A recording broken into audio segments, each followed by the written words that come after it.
Bismillahirrahmanirrahim. Assalamu alaikum. Inshallah, today we are going to discuss the internal features of the heart, as external features has already been discussed.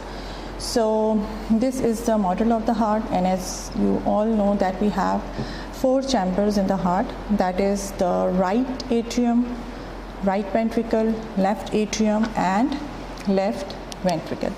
So we are going to discuss the internal features one by one. First is the right atrium. As you people know that externally we have a very sharp sulcus that can be seen on the surface of the right atrium, which was known as sulcus terminalis. And this sulcus is formed because of the sharp crista, that is a muscular ridge known as crista terminalis. So this is the sharp ridge known as crista terminalis that can be seen on the inner surface of the right atrium.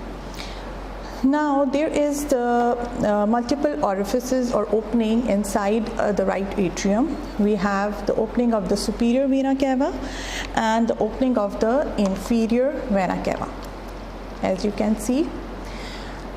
And then the right atrium is connected to the right ventricle through the atrioventricular orifice. Atrioventricular orifice, which is guarded by guarded by the tricuspid valve. So basically there are 3 main orifices that is present. Beside, there is an opening of sinus known as coronary sinus, which is actually the venous vein that drains inside the right atrium, and this vein is actually the main largest vein of the heart, in which the other veins of the heart drains. Now if we see the right atrium, it can be roughly divided into 3 parts. We have the posterior part, which is smooth, and it is known as sinus venerum, which is actually formed by the absorption, or you can say by the right horn of the sinus venosus, in which the upper part, the superior vena cava, opens, and at the lower end we have the opening for the inferior vena cava. So this first part is the smooth part. The second one has the muscular ridge, which is actually the anterior part of the atrium, which is known as musculi pectinati. These muscular ridges are known as musculi pectinati. And then the third part, which is the interatrial septum, the septum that separates the right atrium from the left atrium. So in between the two we have an atrium, which septum, which is known as interatrial septum. Now if you see the feature of the interatrial septum, we have a depression in the wall of the interatrial septum, which is saucer shaped and is known as fossa ovalis, which is actually the remnant of foramen ovale. And this sharp ridge that is present at the upper part of the fossa is known as annulus ovalis, which is actually the limbus ovalis bhi kehte hain isko, which is actually the remnant of septum secundum, while fossa ovalis is the remnant of septum primum. So these are the features that can be seen on the interatrial septum. Now if you talk about this crista terminalis, just at the upper border of crista terminalis, near the opening of the superior vena cava, we have the location of sinoatrial node, which is the pacemaker of the heart. Beside this, we have 2 main things that should be discussed in the right atrium. Number 1 was coronary sinus, which I have told you before, that it is the opening of the main or the largest vein of the heart, which is present in between the opening of the inferior vena cava and the atrioventricular orifice. So in between the atrioventricular orifice and inferior vena cava, we have an opening, this red thing. This is known as coronary sinus, and just at the posterior part above the coronary sinus, we have the opening for the location of atrioventricular node. So If we talk about the right atrium, we have different features that should be known to the student. That is the opening of the superior vena cava, the crista terminalis, and at the upper border of crista terminalis the presence of sinoatrial node. Then we have the opening of inferior vena cava, and in between the opening of inferior vena cava and atrioventricular orifice we have coronary sinus. Just above the coronary sinus at the dorsal part of interatrial septum we have the presence of AV node. In the interatrial septum we have a depression known as fossa ovalis, and the sharp ridge at the upper part is known as annulus ovalis or limbus ovalis. Okay, now this was the right atrium. And the other thing was the musculopectinity, that is the rough part or the muscular ridges present on the anterior part or the auricular part of the right atrium. Now we come to the ventricle. We have now right ventricle. Now this is the right ventricle. Okay. Now the poorly oxygenated blood that is present in the right atrium is pushed through the tricuspid valve that is present at the atrioventricular orifice to the right ventricle. Now if you see the right ventricle, the cavity is crescentic shape because of the fact that the interventricular septum is pushed more towards the right side because of the high pressure on the left part of the ventricle, as a result of which the cavity is crescentic shape. Now again we divide the right ventricle into two parts. We have the inflow part through which the blood enters from atrium into the ventricle. So this is the inflow part, and then we have this one, the inflow part is rough, and the outflow part which is smooth, through which the blood is pushed from the right ventricle into the pulmonary trunk. Now at the inflow part we have the valve at the atrioventricular orifice which is known as tricuspid valve. Why? Because we have three cusps, that is anterior cusp, the posterior cusp, and this one is the septal cusp. So anterior, posterior and septal. Now these cusps, the base is attached to the fibrous ring of the valve, while this is the free end. The free end or the apex of the valve has these cord-like structures. These cord-like structures are known as chordae tendineae. The chordae tendineae in turn are attached to the muscular pillars or papillary muscles that are present on the wall of the ventricle. So if you talk about the muscles of this rough part of the ventricle, we have three kind of muscle fibers. It is ridges, bridges or pillars. So these are actually the pillars which are known as the papillary muscles, and to these papillary muscles the chordae tendineae gets attached. So the anterior cusp, the chordae tendineae of anterior cusp are attached to the papillary muscle that are present on the anterior wall of the ventricle. So this is the anterior wall of the ventricle and this is the anterior papillary muscles.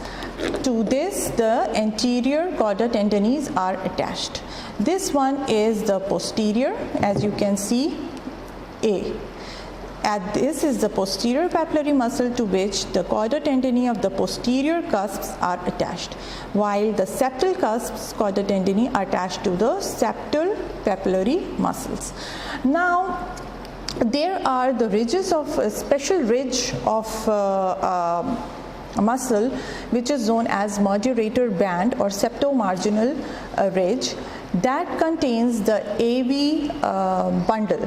As you know, the conducting part of the heart, the AV bundle, right side of AV bundle is present in this moderator band, and this moderator band in return is attached to the anterior papillary muscles. So you have to remember the 3 papillary muscles that are in turn attached to the cusp through chordae tendineae, and a moderator band, which is the ridge that attaches the present at the septum, along the septum of the interventricular septum, and is attached in turn to the anterior papillary muscles. So when these muscles get tensed, they causes the chordae tendineae in turn to get tensed and causes these valve to close down during the systole of the ventricle, that is during the contraction of the ventricle. The papillary muscle causes these chordae tendineae to get tense and closes the cusps of the valve, as a result of which there is no regurgitation of the blood from the ventricles into the atrium. Now this was all about the rough part or inflow part. Now the outflow part is smooth and is known as the infundibulum or the conus arteriosus part of the right ventricle, and the blood is directed from the inflow part towards the outflow part through the pulmonary trunk into the pulmonary artery. Now these pulmonary arteries or trunk is guarded by 3 semilunar valves, which is or cusps, which is in case of pulmonary trunk we have 3 cusps, so it is anterior, this one is right, and this one is left cusp of the pulmonary valves, and the free margin is known as lunule, while at the center part of this lunule is known as nodule of the cusp of pulmonary valves. So when the blood is pumped, these valves, they open, they move towards themselves towards the wall and let the blood flow into the pulmonary trunk during the end of the contraction of the ventricle, and during the asystole or relaxation these cups are closed while the tricuspid valves are open. Now this was all about the right side. Now we come to the left side of the heart. This one is the left atrium of the heart, and at the left atrium, as you all know, that we have the drainage of the pulmonary veins.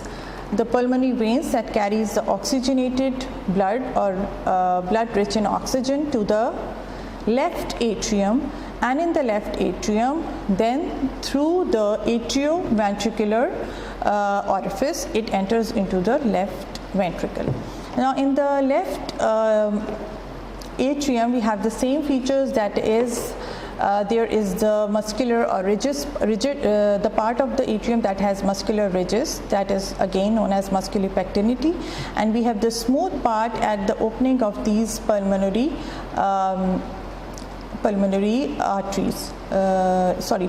veins.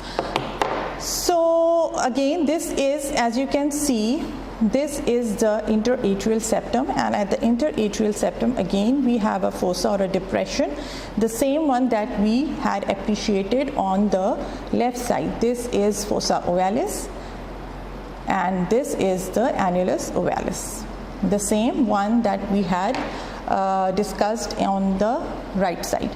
Now from here the blood enters into the left ventricle through the atrioventricular orifice that is guarded by bicuspid valve. It has 2 cusps, that is anterior and posterior. Again, the left ventricle has the same features as the right almost, that is it has the rough ridges, the part that is rich in the muscular ridges having the papillary muscle and ridges, and the outflow part that is smooth. Now the inflow part that has the muscular bridges has 2 main pillars, that is the anterior papillary and the posterior papillary muscles that are attached to anterior and posterior cusps of the bicuspid valve through the chordae tendineae.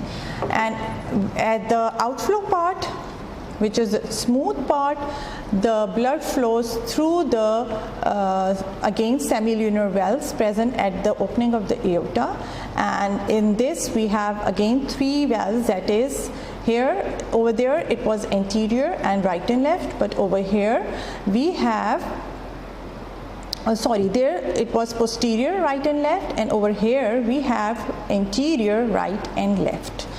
Okay, now if you see the cavity of the left ventricle, you can see the walls of the left ventricle are thicker as compared to the right side, because more work has to be done on the left side. There is more pressure because the blood has to be pumped to the systemic circulation with the higher pressure into the aorta, while on the right side the blood is pumped with the lower pressure in the pulmonary trunk, because blood has only to be traveled to the lungs.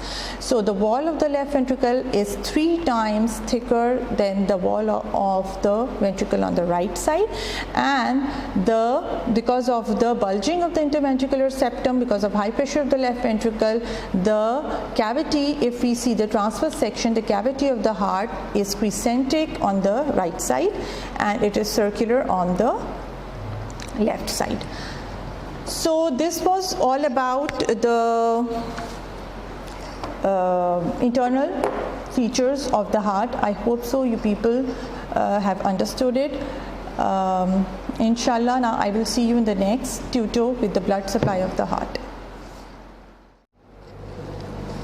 Okay, Assalamu alaikum students. Now we are going to discuss the blood supply of the heart. So when we talk about the blood supply of the heart, the first thing you should know that the blood supply or the arterial supply of the heart is basically the system has the end arteries. That is, there is less interconnection between the blood vessels or anastomosis between the blood vessels. So if any of the blood vessels get clogged or blocked, there are the chances that part of the heart get infarcted because of the unavailability of the blood supply to that part. So after knowing this, we come to the blood supply of the heart. This is ascending aorta. Just as the ascending aorta starts at the beginning, we have the arteries emerges from the aorta that supplies the heart, that is the right coronary artery and the left coronary artery. The right coronary artery that arises from the right aortic sinus that is present on the ascending aorta is actually, this one is obscured. The blood supply or the blood vessels cannot be seen because of the presence of the auricle. So if we remove it, we can easily see the right coronary artery that moves in the right coronary sulcus. This is the coronary sulcus, or we also say it atrioventricular groove, because this groove is present between atrium and ventricle. So this atrioventricular groove or coronary sulcus, it lodges on the right side, the right coronary artery. So as it moves on the right coronary artery vertically, because the groove is present vertically, it winds around behind on the posterior surface of the heart on the posterior right coronary sulcus, and as it reaches just above the interventricular groove on the posterior side, in 60 to 70% of the cases, this artery gives a branch which is known as posterior interventricular artery. So this is the main artery of the right coronary artery, and it can emerge from this posterior interventricular artery, can emerge from the left side, and this decides the dominance of the circulation from which the blood vessel is arising. This blood vessel, that is posterior interventricular artery. If it arises from the right coronary artery, we say that the circulation, the right coronary circulation is dominant, but if it arises from the left side, we say that the left coronary artery circulation is dominant. But in 70% of the cases, this artery arises from the right coronary artery. So right coronary artery, it travels back into the coronary sulcus on the right side anteriorly, then posteriorly, and gives the main branch, which is posterior interventricular artery, which is responsible for supplying the interventricular septum, that is the posterior 1/3 of the interventricular septum. It also gives few ventricular branches that supplies the ventricle. Now the right coronary artery, when it's present anteriorly, not only gives ventricular branches that supplies the anterior surface of the right ventricle, it also gives the atrial branches that supplies the right atrium. It supplies the AV node that is present in the right atrium, and the right coronary artery is also responsible for supplying AV node, which is actually present at the dorsal part of the interatrial septum. So it supplies the AV node from behind. So if we talk about the right coronary artery, it not only supplies the right atrium, right ventricle, but SA node, AV node as well. Right? It also supplies the conducting part of the all the conducting part of the heart except the left AV bundle, because it also supplies the interventricular septum from behind, and on its way it gives one more large branch which is known as right marginal artery, which is present on the right border of the ventricle, supplying the right surface or right part of the heart. So right coronary artery, it is supplying the ventricle, supplying SA node, AV node, giving atrial branches.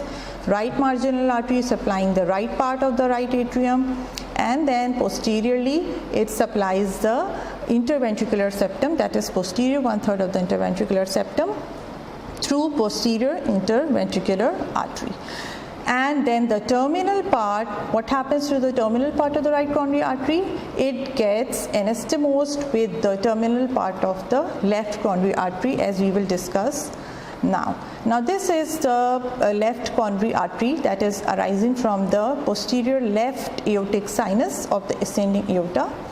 It also winds backward into the coronary sulcus, that is left side of the anterior coronary sulcus and then posterior coronary sulcus. But before that, it immediately gives a very large and important branch in the anterior interventricular septum, which is known as anterior interventricular artery, which is also commonly known as left anterior descending artery, that is LAD, LAD, commonly termed as LED, that is left anterior descending artery, which is the main branch of the left coronary artery. It is responsible for supplying the anterior surface of the ventricle, especially the left ventricle, and interventricular septum, the anterior 2/3 of the interventricular septum. यानी ये जो blood supply है, this is responsible not only to supply the walls, the muscles, but this interventricular septum, the anterior 2/3 by the left anterior descending, while the posterior part by the posterior interventricular artery. So it gives this larger branch, then it immediately winds behind the left along the left border of the heart to the left coronary sulcus, and is known as circumflex artery.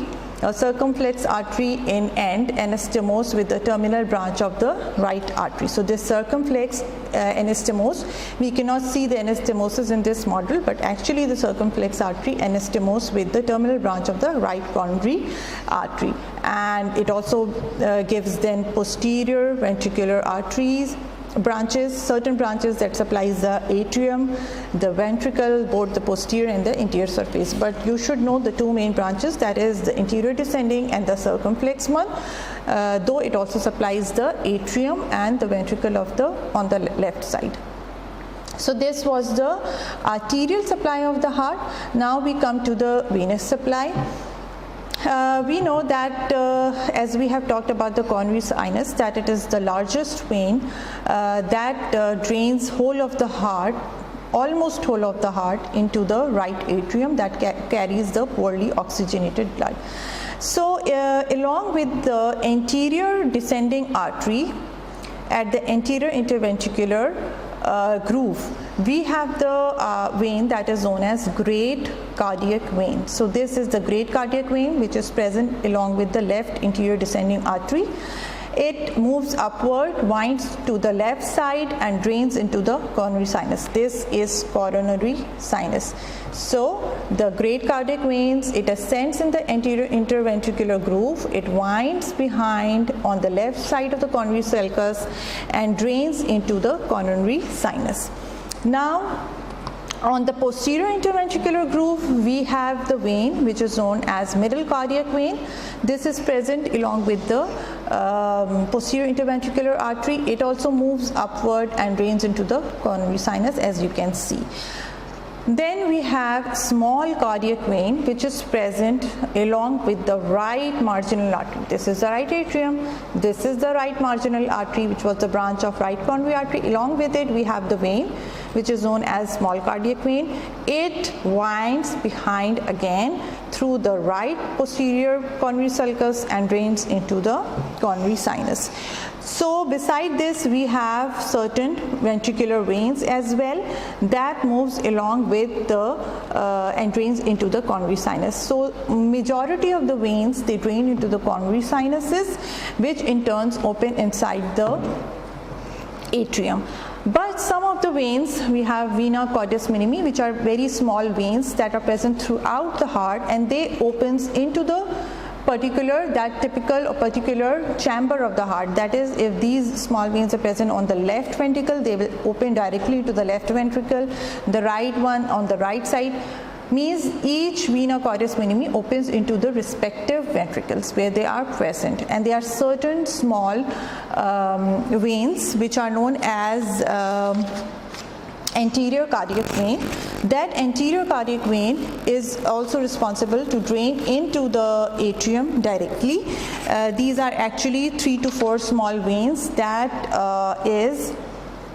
you cannot appreciate it in this model, but there are certain veins you can see in the atlas that opens, that drains the wall of the ventricles and opens directly into the atrium by themselves.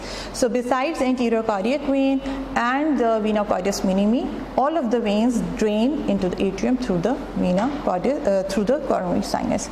I hope you people have got the blood supply of the heart. Inshallah, I will see you next tutorial.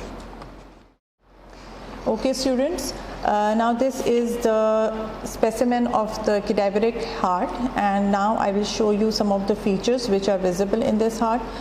Now as you can see, this is the right ventricle and this is the right atrium. This is the aorta and pulmonary trunk. Here there is the opening of the inferior vena cava. This is inferior vena cava, and here is the opening of superior vena cava. This is the opening of superior vena cava. While we have on the posterior surface, these are the pulmonary veins that actually drain into the the left atrium. Now I will show you some of the internal features of the heart, though it's not visible that much, but I'll try to explain you as much as I can. Now this is the rough part of the atrium, which is the musculi pectinity. This is the rough part, while this is the smooth part, which was sinus venerum, on the upper surface of which there was the opening of superior vena cava, and this is the opening of inferior vena cava. While this is the interatrial septum, and you can see the depression. The fossa is very much visible in this heart. This is whole depression or the fossa, which is known as fossa ovalis, and this is the sharp margin which is known as annulus ovalis. Right? You can see the muscular ridge that is separating. This is actually the muscular ridge which is separating the rough part from the smooth part, known as crista terminalis. Now if you see at the lower part of the atrium, here we have the opening of atrioventricular orifice, though it's not visible in this specimen as much. This is the ventricle. You cannot see the cavity because it is not dissected that much properly that you can see the valves or the chordae tendineae, but I'll try to show you as much as I can.